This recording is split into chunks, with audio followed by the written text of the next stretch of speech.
It's TennCare and the law, and we're talking to Dr. Larry Woods of Tennessee State University and an attorney in Nashville, Tennessee. And of course, Dr. Woods, over the last segment here, let's give you an opportunity to perhaps pull out your crystal ball and look into the future in terms of where do we go from here, dealing with the situation that we find ourselves in, dealing with TennCare. As we were saying, it's critically important. People's lives, their health, their livelihood depends on the solution to this TennCare crisis. And there are several choices. Governor Bredesen's original proposal last year to solve the financial downfall of TennCare was to scale back the services, to cut the number of prescriptions enrollees on TennCare can get each month, with, of course, an appeal loophole for those that had a medical need for more prescriptions. His other proposal was to require some small amount of co-pays and other scaling back and cutting back in different areas to save money in TennCare.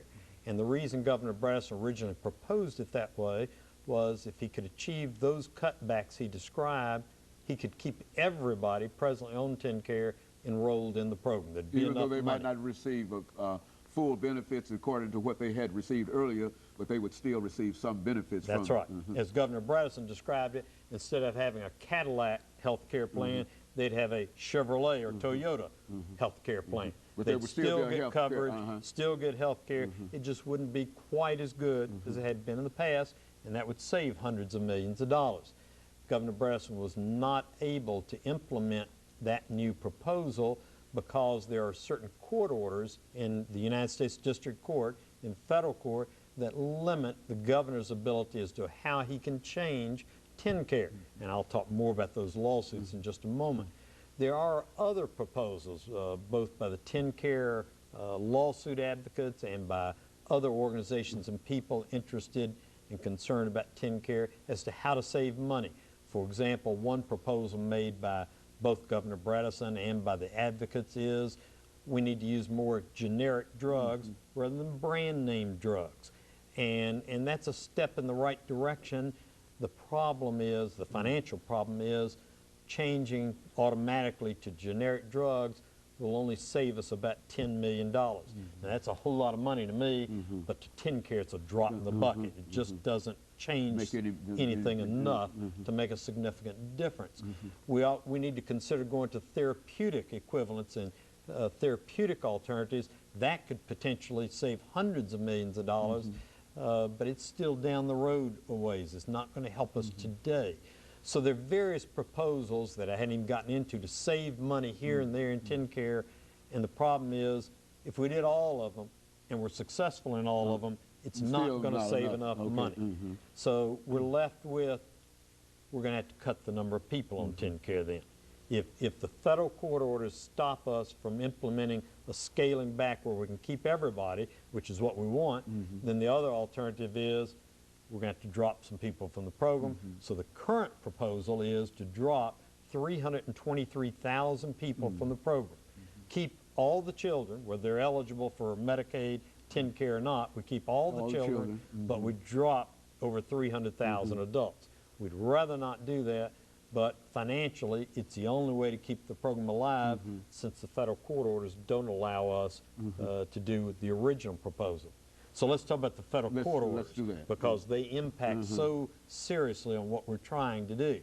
There are a series of 3 or 4 federal court lawsuits in the Nashville federal courts. They're called the Rosen case and the Greer case and others, primarily Rosen and Greer are the ones most active right now. There's going to be a hearing shortly in the Rosen case about Governor Bredesen's present proposal to drop 300,000 people from the TennCare rolls. And whoever wins that hearing, the other side's going to appeal to the Federal Court of Appeals in Cincinnati. So in the next few months, maybe in the next year, everybody's hoping in the next few months, we'll know what the court says about whether people can be disenrolled. Or technically, more correctly, it's not whether we can disenroll people from TennCare, it's more what kind of hearing and notice and appeal do we have to give people who are going to be disenrolled. If the federal courts stop the governor from limiting the enrollment.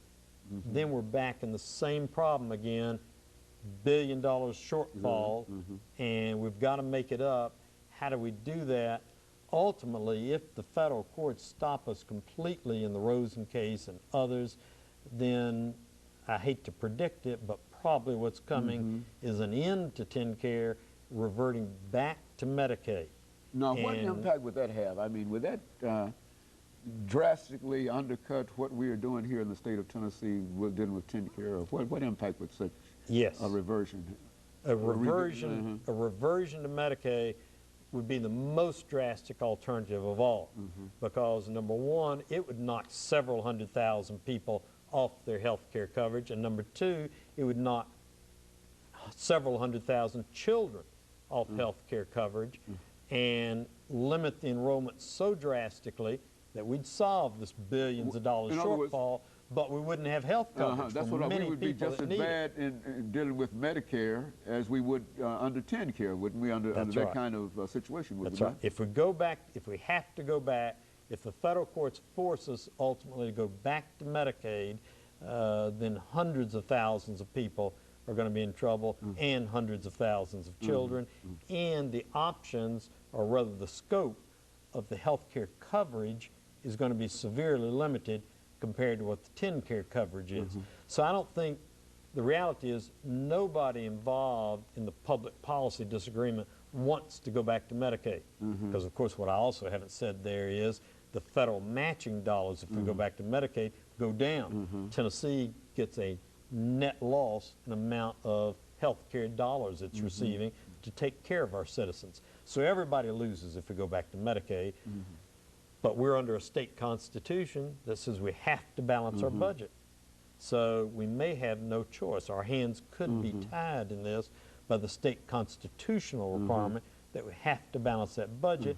And that makes your earlier question about the federal court lawsuits all the more important. The federal court lawsuits lay out mandates for what kind of notice has to be given, what kind of appeal process has to be involved for someone who applies for TennCare or gets disenrolled from TennCare. You know, the state right now is trying to do everything it can to get those federal court lawsuits changed, but unfortunately they were litigated 5 and 8 years ago for the most part. They're over. The state's hands are bound under those lawsuits, and achieving any change at this point requires a negotiated settlement with the TennCare advocates involved in the lawsuits, and thus far they have not been willing to accept any of the settlement proposals that the governor has made to them. That's why we're back in federal court very actively fighting about the matter right now, because with the balanced budget requirement under the Tennessee Constitution, you know, if we lose the negotiations, if we lose in court, then we're really left with no alternative except going back to Medicaid, and that hurts everybody across the board. So that's why we're struggling right now with the TennCare advocates and struggling with the federal court lawsuits. It would be best if we could work out some kind of negotiated settlement with the TennCare advocates as well as the federal court that would that would allow for the elimination of at least a number of individuals, but keeping the children. Would that be an alternative? It seems to me that everybody's got the same interest at stake here. You know, we're all in favor of health care. We're all in favor of kids and everybody else having health care coverage, and the confusion, rather the disagreement, is how do we reasonably at an affordable cost provide that? Private health care and employer paid, partially paid plans help with that, but don't cover everyone. So we've got to have public money, the government, provide for kids. We've got to have a TennCare type plan, and because of the Rosen and Greer consent decrees in federal court, we're required to provide things that are costing us too much money. That's not criticism of the federal court, that's just the reality. So the best thing to be achieved is to work out a compromise with the federal court system, with the advocates in the federal court cases, to where we can cut back the services and provide coverage for everyone. Okay. Failing that, we've got to eliminate some people from the program and send them back to CHIPS and Medicaid and other federal programs. Okay, well, very good. And Dr. Woods, we've got about 10 seconds, and this show will be over for the day, but let me thank you for bringing that information back to us. And let me encourage our audience to tune in again next week for another informative edition of Comments. Thank you, and good morning.